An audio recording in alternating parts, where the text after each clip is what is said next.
Bonjour les amis, je ne sais pas ce que je leur ai fait, mais en ce moment les femmes me harcèlent. Alors certains diront que c'est pas forcément désagréable d'être harcelé par les femmes. Certes, mais il y a quand même des limites. Je vous avais dit donc il y a 3 jours que j'avais passé un après-midi torride grâce à Dorothée Paco, le maire de Saint-Brévin, celle qui se vante de déposer plainte plus vite que son nombre. Dorothée, en 10 jours, elle en est à 4 plaintes.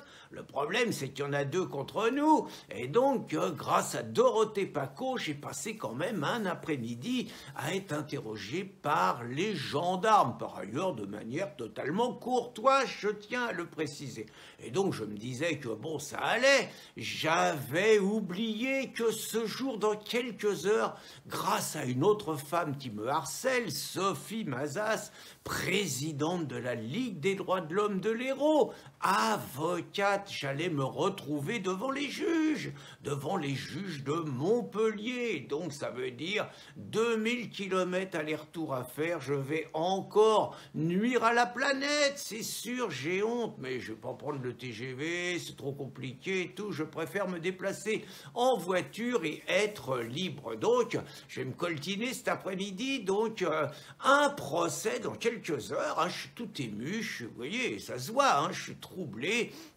Il paraît que j'ai fait des choses abominables, il paraît que je me suis rendu coupable d'injures sexistes à l'encontre de Sophie Mazas. Alors j'espère que ce procès va lever absolument toutes les ambiguïtés, parce que moi, je ne voulais que le bien de Sophie et vraiment aucune injure. Je vous ai mis les articles, très franchement, je ne peux pas croire une seule seconde que les juges puissent traduire mes propos amicaux, des conseils comme des injures. Bon, j'ai expliqué à Sophie, parce que je connais, je viens de la gauche, je viens de l'extrême gauche, il y a beaucoup trop de femmes à gauche et à l'extrême gauche qui veulent nier leur féminité, parce que bah, c'est mal vu, on passe pour une petite bourgeoise, pour une femme soumise, on passe pas pour une femme rebelle. Pour passer pour une femme rebelle, faut s'habiller comme un mec, faut avoir des postures de mec et tout. Bon, et donc on a tendance à nier sa féminité. C'est très politique ce que je dis, c'est d'un haut niveau, hein, faut quand même en être conscient.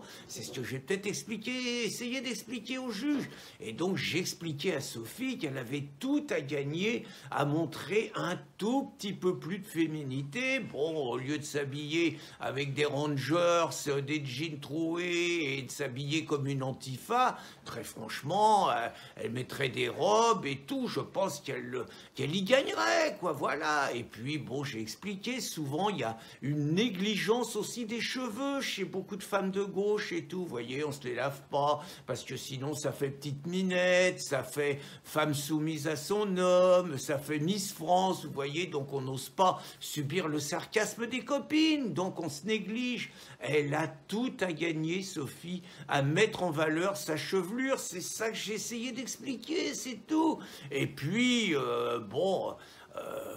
le poids, franchement, elle n'a pas beaucoup de kilos à perdre, mais 2 ou 3, je pense que ça lui ferait pas de mal. C'est qu'un avis d'homme, hein, c'est tout. Et puis j'ai expliqué que comme avocate, bon, c'est pas bien quand on est avocate de s'habiller en antifa, quoi. Ça fait pas sérieux, c'est pas comme ça qu'on va avoir des clients. C'est tout ce que j'ai voulu expliquer dans cet article amical, dans cet article désintéressé, dans cet article qui voulait donner le regard masculin sur une femme qui pourrait être superbe.